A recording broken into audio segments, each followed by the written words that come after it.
Welcome to the Jill on Money Show. It is the weekend. Yes, spring ahead. Don't forget, change your clocks. It is Saturday, March 12th, and we are here to try to help you make better financial decisions. We is me and my executive producer, Mark Talercio. We are both certified financial planners, and as such, we tend to have a holistic view of your money. But more importantly, I think one of the things that Mark and I have been very clear about is we have a holistic view of your life. That the money that we talk about and all of these things, it's just a way for us to really help you get where you want to go in your life, in your real life. And I think that's got to always be what comes first. It's not just numbers. It's what the money can help you achieve, how to help you go where you want to go next. So that is what we are going to do every single day. Some days we do it with guests who are on the air with us. If you would like to come on the air, all you need to do is go to our website, jillonmoney.com, jillonmoney.com, and click the Contact Us button. That's how you get to us. Fill out the form, and there's a little box that says, would you come on the show? And it doesn't even say pretty please, but I'll say pretty please, come on the show with us. It's so much fun. And if you say that, Mark will then do all the work.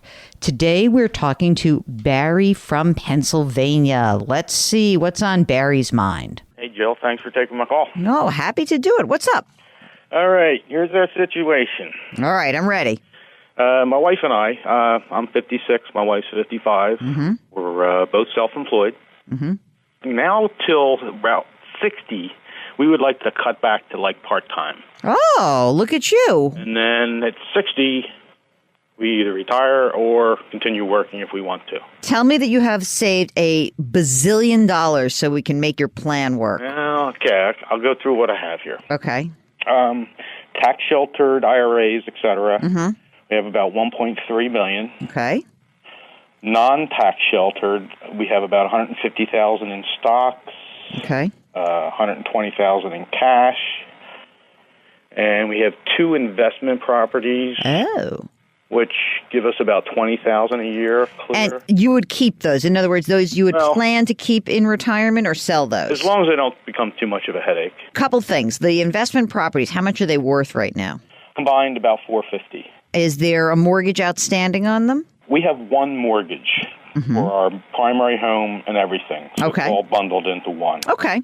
We have a mortgage of $200,000 right now we have a home equity loan of $50,000 because we're doing some remodeling. So $250,000 outstanding debt against the primary residence, which is worth how much right now, approximately? 4.25.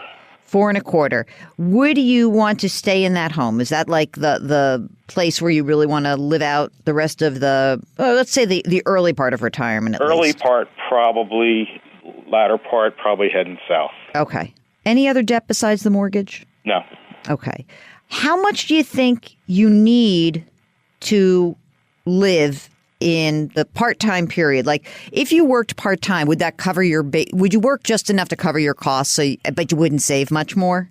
Yeah, I guess so. Yeah. Right. So you work enough just to cover all of your expenses. Then tell me at age 60 what the expense level would be. So let's say at 60, how much money do we need to create an income for you guys? Well, right now our combined income is around $135,000. Okay. And we're still putting in like $30,000 into a simple IRA a year. So that's kind of where I'm not really sure. Oh, come on. You can't make me do all the hard work. Well, let's say this. If you make $135,000 together, right, you know that off the top $30,000 is coming, right, because you Right. So that's $105,000. And then you got to pay tax on that. But, so let's presume that you would need, how about $5,000 a month or $60,000 net to you guys? Okay. That's probably what I'm guessing. Okay. So let's just, but let's say the only reason why I rounded up, because I want you to have a nice retirement. So $5,000 a month is what we need to create. All right. So let's go backwards. First of all, obviously, I don't actually want you to start drawing Social Security if you don't have to. Right. Always the fly in the ointment is two things is that, when you go part-time, and you say you want to go till 60 or 62, what's your guess? 60's the number. 60's the number. Okay. So at that point, you need health care coverage, but you got to pay for that. But you're paying for it anyway. Since you're self-employed, you're used to paying that bill, right? Yep. Not a big deal. I guess the question is this. Do you have enough money to float you so that you don't have to claim Social Security at age 62 and take that big haircut? Right. So let me just make sure I have the assets. You said you have tax preferenced assets, IRA, retirement account assets, $1.3 million, non-retirement assets, $150, cash of $130, and then you've got the houses and stuff. Right.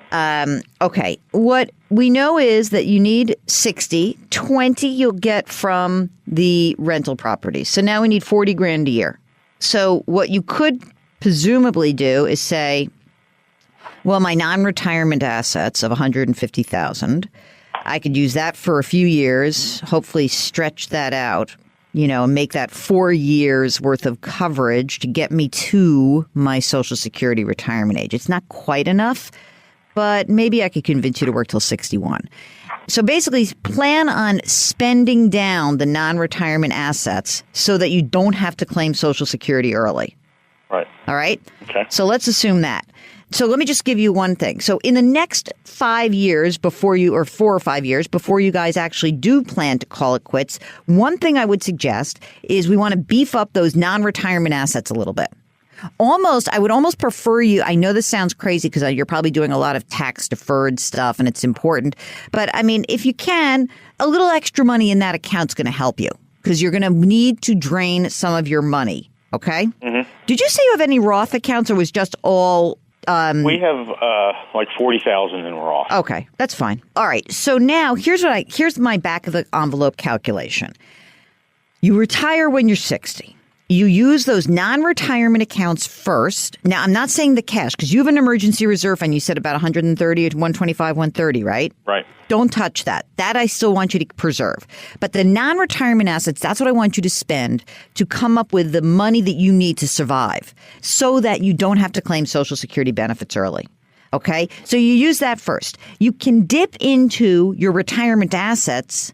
When you're 64, 65, you can pull some money out to float your needs, to supplement that rental income, right? So we know you've got 20 grand of net rental income. We need to net you another $40,000 a year. Use your non-retirement assets to get that 40 grand. Again, later into your 60s, in your mid-60s, before you claim Social Security, you may need to dip into your IRA assets, your protected assets as well, and pay some tax on them. Okay, now we claim Social Security, and boy, the world does change in a great way for you. Because presumably at that point, you're going to get $2,400 a month. She's going to get $2,200. $4,600 a month extra money coming in. It's 55 grand a year, right? That money, once it's taxed, is going to give you, I think, on a net, and I mean, again, who knows exactly what tax rates are going to be, but I'm giving an estimate. I'm guessing that that's going to get you pretty close because you'll have your rental income is 20 grand. I think you'll net pretty close to that extra 40 grand that you need to survive from Social Security. So I think 2 Social Security checks plus your rental income is going to get you pretty close. Sure, if you need to dip into the retirement accounts to make do, fine.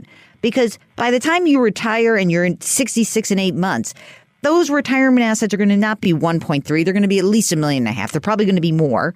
And you can dip into that very easily to float your need. So amazingly, I think you can do this. I really think you can do this. It's important that you realize that this works as long as nothing really big and bad happens. Right. You have kids. What's the story in your real life? What else? We don't have kids, and if we run out of money the day we die, perfect. We've won. We've beat them all. I think that you're going to make this. What about health-wise? You guys in good health? Yes, we're both in good health. We also have a long-term care policy too, which. Oh, that's great. All right, so I actually think that you can do this. Okay, if you would like to come on the air with us, it's very easy. All you need to do is go to the website, JillOnMoney.com, click the Contact Us button. Now, while you're on the website, a couple of things that you might want to do. One, just bookmark the website. It's so much easier. Then whenever you have a financial matter question, something niggling at you, whatever is going on, if it's bookmarked, then the site is there and you can just click the Contact Us button. Second thing you can do, why don't you sign up for our free weekly newsletter? If you haven't done so, you're missing all the great stuff that Mark compiles every single Friday. And it's great. So once a week, it's free. Jill on Money, the weekly newsletter. It is free. Okay, do me a favor and do something nice for someone else today. Grit, growth, grace. Thank you for listening, and we'll talk to you tomorrow.